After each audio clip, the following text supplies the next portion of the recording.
Hello guys, magandang gabi sa inyo lahat. Another weekend. Ito si Mike, Mr. Typhoon Badua, nagbabalik sa ating Tagalog version ng ating tropical weather analysis ngayong araw po ng Sabado hanggang Martes, Mayo 2 hanggang 5, 2026. Ito po ay pinaglilingkod sa inyo ng Typhoon 2000 at ng Naga College Foundation. Gusto ko rin pasalamatan ang ating partners, Aboy Tees Power, at ang lokal na gobyerno ng Naga City headed by our Honorable Mayor Leno Robredo at ang ating Honorable Vice Mayor Gabi Bordado. Well, yung hangin silanganin ay medyo lumalakas, medyo mahangin na yun dito sa Naga for the past 12 hours. Kaya yung ikalawang araw po ng International Hot Air Balloon dito sa Naga ay medyo na-cancel po yung paglipad ng mga hot air balloons dahil po lumampas po ng 12 kilometro bawat oras yung hangin. So, wala mo ng balloon flights ngayong araw na ito. But bukas, let's hope na bumaba ang hangin ng less than 12 kph. Kasi pag more than 12 kph, bawal pong lumipad itong mga balloons. And tomorrow, medyo bumaba naman yung forecast. So, hope and pray. Sana okay din ang panahon bukas. Walang thunderstorms kasi kanina may forecast but hindi naman natuloy. Sa ibang parts ng Bicol may mga ulan na naganap. Okay, at na medyo may pangalawang balita pa tayong aabangan yung pagsabog po ng main volcano. Medyo nagkaroon po ng grabing pyroclastic flows sa side po ng kanyang slopes facing Kamalig at Ginubatan. Kaya yung ash flow, yung ash fall, ay talagang na-feel dun sa bahagi ng Ginubatan at Kamalig Albay na yung 6 to 7 p.m. Hopefully, sana mag-stop na po itong eruption para magbalik na yung dating effect, dating kalagayan ng panahon sa area nila dahil grabe po na yun ang ashfall. May mga social media videos na live sa Facebook at YouTube. Tingnan na lang po ninyo ang mga channels na ito. Okay, so tayo purely sa weather, kung anong mangyayari po in the next 5 to up to 14 days. Alam na, pag lumampas ng 5 days, mataas yung uncertainty dahil meron tayong binabantayan na low pressure system na mukhang magde-develop na yung middle of this coming week. Okay, at kung matuloy po ito maging bagyo, medyo delikado po ang Yap at Palau, but medyo uncertainty ay mataas pa po kung saan siya pupunta. At walang pinapakita pa rin na landfall sa ating bansa. So hopefully nasa dagat lang po siya ng ating Philippine Sea o sa may Western Pacific. So ito po yung graph stat natin early this morning. So valid po ito hanggang Lunes. So nanatili po ang easterlies hanging silanganin sa ating bansa. May mga isolated thunderstorms na rin po since nasa buwan na po tayo ng Mayo. Nagsimula na yung tradition na Agua de Mayo dahil naglalabasan na po yung mga thunderstorms. And ito po yung formerly 91W na LPA na mahina na yon. Baka mag-re-intensify po ito habang ito po ay nasa ang kikilos dito po sa may area po ng Central Micronesia hanggang dito sa may Yap area within the next 7 days. Okay, kapag pumasok ito ng PAR at naging ganap na bagyo, bibigyan po ito local name as Kaloy. And ang pinapakita ng computer models ay mukhang hihina po siya pagpasok sa Philippine Air Responsibility and hopefully matuloy yung forecast na hindi siya magla-landfall. So yan, babantayin natin. So ito yung latest fast animation mula sa University of Wisconsin Tropical Cyclone page. Ayan po yung mga thunderstorms ngayong hapon at gabi. At ito yung LPA na binibantay natin na slowly gustong mag-organize sa mga naklipas na ilang oras. And hopefully sana hindi po siya matuloy.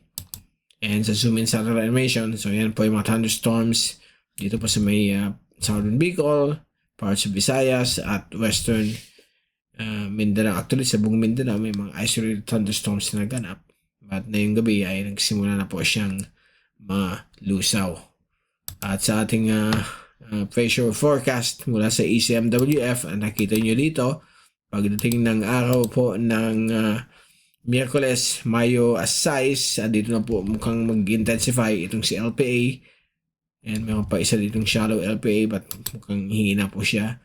And then sa Mayo 8, Mayo 9, maging ganap po siya ng tropical depression or even a minimal tropical storm habang dumadaan siya sa YAP. But remember, ang forecast nito is more than 5 days na po. May 9, so hopefully hindi po siya mag-intensify. So, uncertainty nito ay napakataas.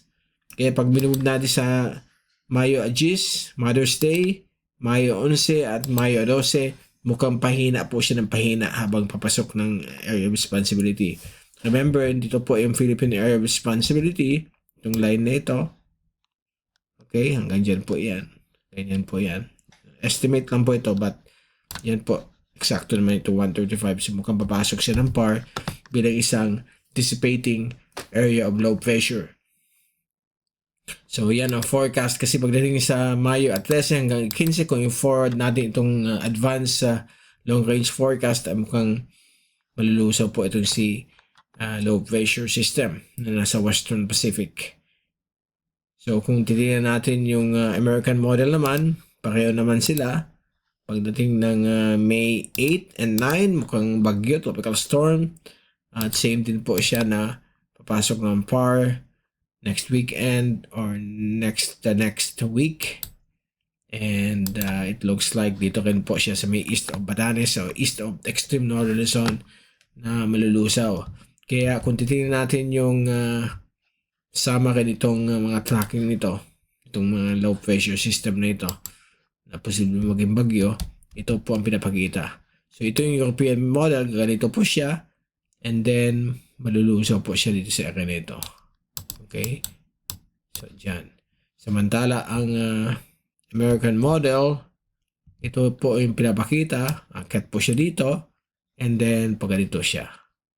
So kung titingnan niyo ang tracking niya, okay, medyo pareho po sila, dadaan po sa may Philippine Sea, but ang the best thing ay wag na siya mag-intensify.